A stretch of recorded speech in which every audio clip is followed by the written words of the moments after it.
Les hommes, les personnes à faible revenu, les célibataires sont plus susceptibles de développer un problème de jeu. C'est ce que nous révèle une étude de Statistique Canada qui a analysé les comportements des joueurs en 2018. Alors, pour en parler, on reçoit Anne-Élisabeth Lapointe, qui est directrice générale de la Maison Jean Lapointe. Bonjour. Bonjour. Donc, les données datent d'avant la pandémie. Là, les résultats viennent de sortir, mais ce qui avait été analysé, c'était en 2018. À ce moment-là, l'achat de billets de loterie ou de tirage était l'activité la plus courante parmi les joueurs. Est-ce que cette tendance-là a changé depuis?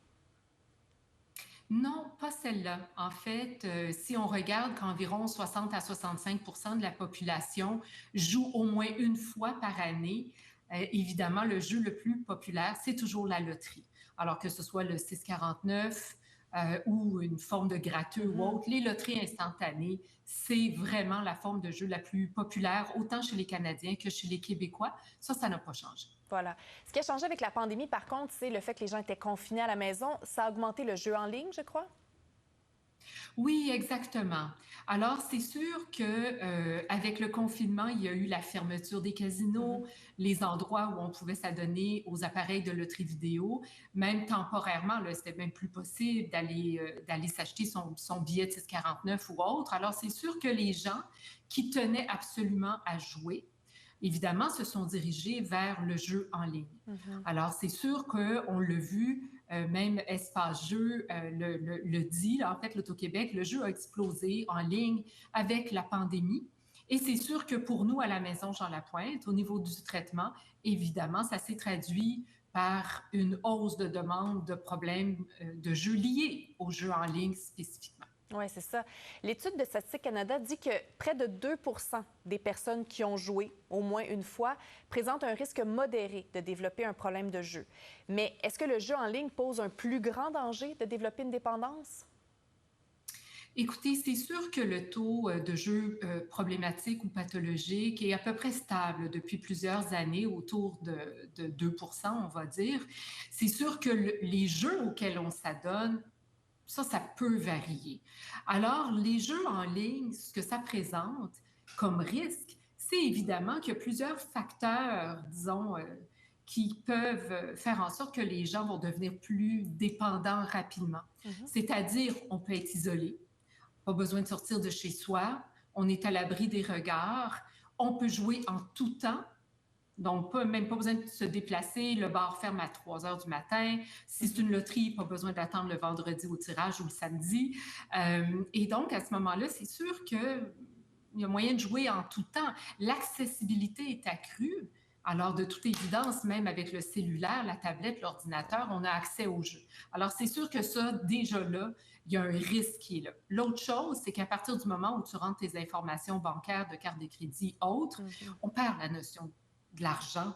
Et donc, autant ceux qui achètent en ligne peuvent dépenser plus, bien, vous pouvez vous imaginer que les gens qui jouent oublient rapidement là, les montants qui sont dépensés.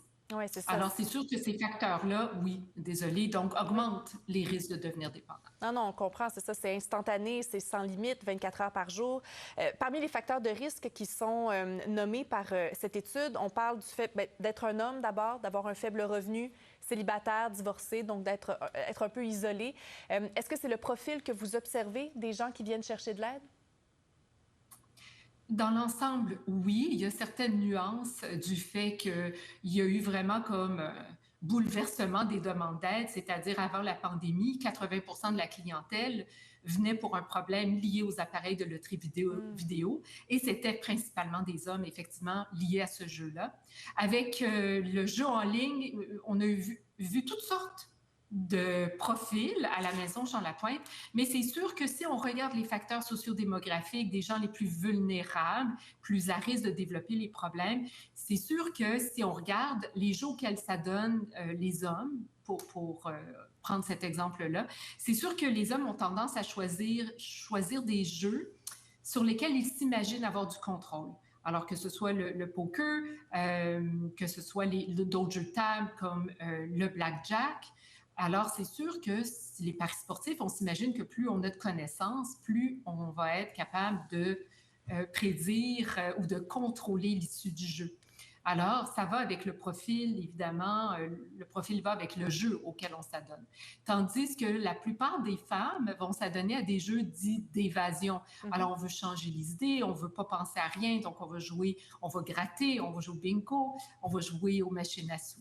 Alors, c'est ce qui expliquerait, je vous dirais, le fait que ce sont des hommes et célibataires. Ce que ça veut dire, c'est que peut-être qu'on a moins de soutien social. Et ça nous Oui. place plus à risque. Oui, voilà, c'est ça, c'est plus de vulnérabilité. Hein.